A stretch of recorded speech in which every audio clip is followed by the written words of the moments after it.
a moment where Cyclops and Cable aren't just teammates, but get to be father and son. The story begins when Cable is just coming off the loss of his most recent battle with Apocalypse. Himself and 11 other mutants have been trapped by Apocalypse, a group that will historically become known as the 12. Tells the rest of them that their defeat marks the beginning of Armageddon and Apocalypse's reign. Mysteriously, Scott and Nathan begin getting pulled away from the time stream. We see Cyclops waking up with a pounding headache in this desolate future, and he immediately goes to look for the X-Men. But instead, only finds his son. When Scott wants to know where exactly they are, Cable tells him that they're home, that they're in his future. This is where everyone he has ever known is buried. All of them had all fought so valiantly to try and rid the world of Apocalypse's reign, and he thought by going back he could erase all of this pain. But he failed them. His mission was to go back and to stop Apocalypse's reign before it ever began. See him screaming in pain because Apocalypse still lives. Scott tries to comfort him and tell him that he can't possibly blame himself for all of these graves. Scott can't help but think to himself how he's never seen Cable like this, so distraught and tormented. He's been a pillar of strength and confidence, and even if Nathan wasn't his son, to see him like this would break anyone's heart. Then something even stranger happens. Scott gets to see his son as he's never seen him before, as a young man, but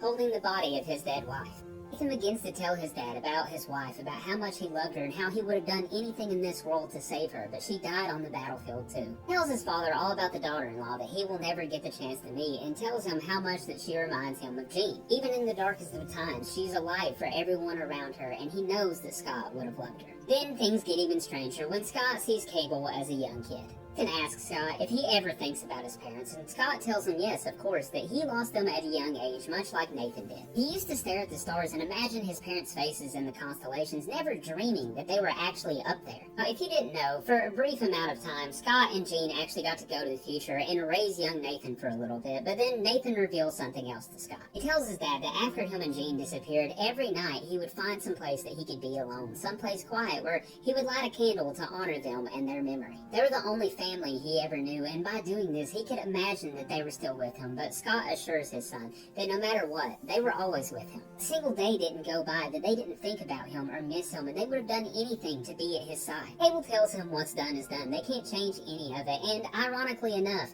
he doesn't like dwelling in the past. His whole life has been about the past, and right now, at least with his dad, he'd like to live in the present for a little bit. Scott tells him that that's not the only irony, that the whole world might be on the brink of extinction, but in this very moment, he's content. He tells Nathan, it's all because I'm here with you. It's a shame that it takes us being faced with our own mortality to open up and tell each other how we really feel. But Cable assures him that he doesn't need to explain himself, that if anyone understands that, it's him.